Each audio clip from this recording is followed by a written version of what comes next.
d'aller dire à Madame la Première ministre toute notre indignation de voir que le ministre des Affaires étrangères du Rwanda arrive à Goma. Ce n'est pas mauvais puisque nous recherchons la paix, nous sommes pour la paix, mais que vous puissiez lui donner autant d'honneur. Et le gouverneur militaire et l'inspecteur provincial de la police, je considère pour moi que c'est très grave et que nous ne savons pas ce que nous faisons pour terminer. Donc il faut lui dire la prochaine fois quand ce ministre viendra sur le territoire congolais, nous n'avons même pas besoin d'avoir des honneurs quand nous allons au Rwanda, et ils ne le font jamais, et ils se font respecter. Mais comment nous pouvons vraiment, dans la ville martyre de Goma, nous recevons le ministre des Affaires étrangères du Rwanda, et c'est notre gouverneur militaire qui est au garde à vous, avec l'inspecteur provincial de la police. Non, ça nous disons non. Transmettez cela à Madame la Première ministre, que tous les députés sont indignés par ça. Nous soutenons le processus de Luanda. Nous voulons que ce processus aboutisse très vite. Et avant longtemps, nous aurons besoin de Madame la ministre d'État des Affaires étrangères pour mettre au parfum aussi les élus du peuple. On vous voit dans toutes les villes. Pourquoi cette réunion n'a pas eu lieu, par exemple, à Mbujimayi ou à Matadi ou à Kenge? À Kenge, le deuxième vice-président allait les accueillir là-bas et leur donner quelques secrets de nos ancêtres là-bas. Ou à Lissala, voilà, par exemple. À Kabinda Lomami ou à Lubao. Merci beaucoup. Il faut supprimer le Conseil supérieur de la magistrature et le remplacer par le Conseil supérieur de la justice.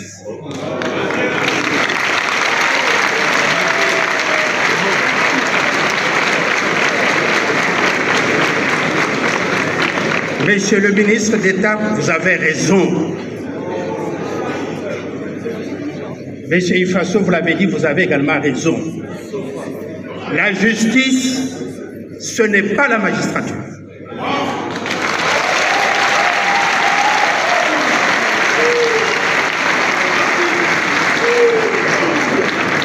La justice, c'est une fonction régalienne de l'État congolais. Ce n'est pas une fonction de ces fonctionnaires qu'on appelle magistrats et qui sont des gens respectables et que je respecte personnellement. L'État a organisé les États généraux de la justice et non pas les États généraux de la magistrature. Supérieur de la justice qui sera associé à la bonne administration de la justice dans notre pays. Le Conseil supérieur de la justice va reprendre et élargir les compétences actuelles du Conseil supérieur de la magistrature. Par exemple, il existe dans notre pays un Conseil supérieur de la défense et non un Conseil supérieur des militaires.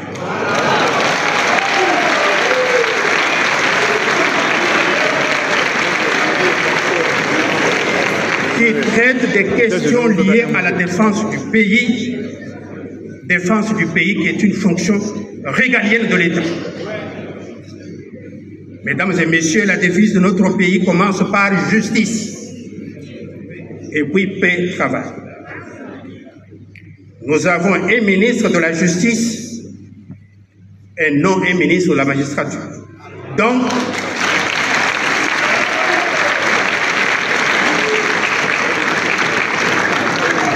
nous avons des palais de justice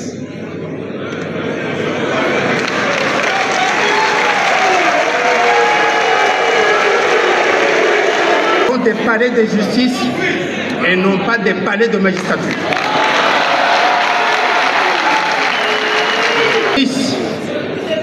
Dans son triple sens de vertu, la justice fait partie des 4 vertus cardinales.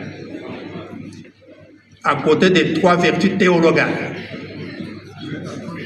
Et la justice, fondement de l'état de droit et non de la magistrature, mérite bien un conseil supérieur de la justice. Deuxième réforme. Serait le remettre encore, parce qu'il serait président de cette institution-là, on lui donnerait un vice-président. Et vous voyez comment le gouvernement fonctionne. Il y a un premier ministre. Et le gouvernement, le chef du gouvernement, mais le conseil des ministres est présidé par le chef de l'État. Il profond de moi-même, je suggère que si l'on peut mettre ou introduire le chef d'État dans les girons du Conseil supérieur de la magistrature, je trouve que ce n'est pas une mauvaise chose. Et ça se gérerait de la manière qu'est géré le gouvernement. En ce moment-là, il y a un chef du gouvernement qui serait le Premier ministre, qui serait le président du Conseil supérieur de la magistrature, qui présiderait à temps réel ce Conseil supérieur de la magistrature, et le chef de l'État, dans tous les cas, toutes les résolutions lui sont soumises. Celui qui nomme est le groupe magistrat. Et ça s'arrêterait là. Et là, on aurait cette indépendance du pouvoir judiciaire régulée au sommet par les magistrats suprêmes, les titres de Libyen, qui régulerait toutes les insuffisances qui seraient constatées au sein du Conseil supérieur de la magistrature.